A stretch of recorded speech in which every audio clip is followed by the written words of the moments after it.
दरवर्षी जर ऊन जर म्हणसाल तर लोक खय खय तपते, पण त्या व्हॉट्सअपवर फेसबुकवरच लिहितात फक्त झाडं लावा. पण पावसाळा लागला आणि एकदा ऊन सरलं की एकही झाड लावत नाही. पण या ठिकाणी आमचे मित्र राहुल भाऊ ठाकरे येईनाच पा एवढी मोठी जवान गँग आणली, पोट्टे पाट्टे जर मधले निरा इतकं धंदे करत राहतात मोबाईलवर. ते साऱ्या आणली इकडे तेल सांगितलं तर आज झाडं याचे लावून राहिले. वडाचे झाड आहेत, जांभूळचे झाड आहेत, पिपराचे झाड आहेत. आणि विशेष म्हणजे त्याच्या मागे काहीतरी शास्त्रीय कारण आहे. आता राहुल भाऊचं जर नाव जर शहरात तुम्ही जर म्हणसाल तर राहुल भाऊ बऱ्यापैकी प्रसिद्ध असा चेहरा आहे. आणि त्या राहुल भाऊसाठी खास ते प्रत्येक झाडाला पाणी टाकून आज त्याच्या एका मित्राचा वाढदिवस साजरा करत आहेत. आणि हा हर्ष उल्हास आहे म्हटलं भाऊ वेगळा. आणि त्या वेगळ्या हर्ष उल्हासात वेगळीच मजा याची मित्रमंडळी या ठिकाणी घेतात. विचारू नेमकं कारण काय आहे तर राहुल भाऊ एकदम यंग पोरं गिरण, तुम्ही एकदा टाइमातला टाइम काढून लय व्यस्त असते, तर याच्या मागचं कारण काय की येऊन तपून राहिलं म्हणून तर नाही करून आलं तुम्ही? बिलकुल बरोबर आहे प्रवीण भाऊ तुमचं.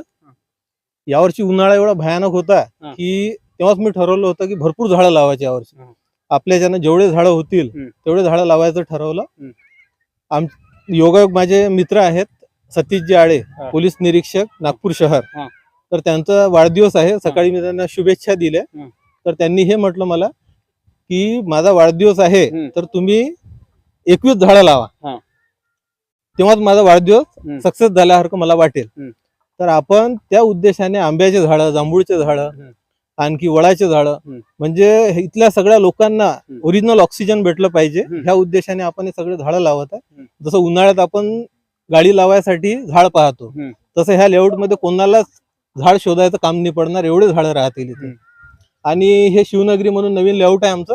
इथे कोणालाही प्लॉट घ्यायचा असेल तर तुम्ही संपर्क करा.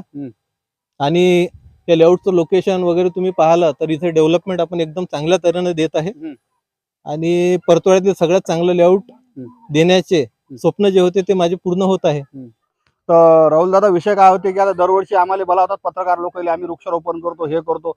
पहिल्या वर्षी मस्त हिरवेगार झाड दिसतात जिथपर्यंत पाणी पडते. एकदा पाणी पडलं ऊन तपण चालू झालं की राजू ते झाड मुंड्यास टाकतात. असं तुमच्या लेआउट मध्ये झालं नाही पाहिजे. पण बिलकुल हे माझं प्रॉमिस आहे तुम्हाला. आणि जशा मी सकाळी दादांना शुभेच्छा दिल्या त्यांनी हेच म्हटलं मला, झाडं लावाल तर त्याची काळजी पण घ्याल.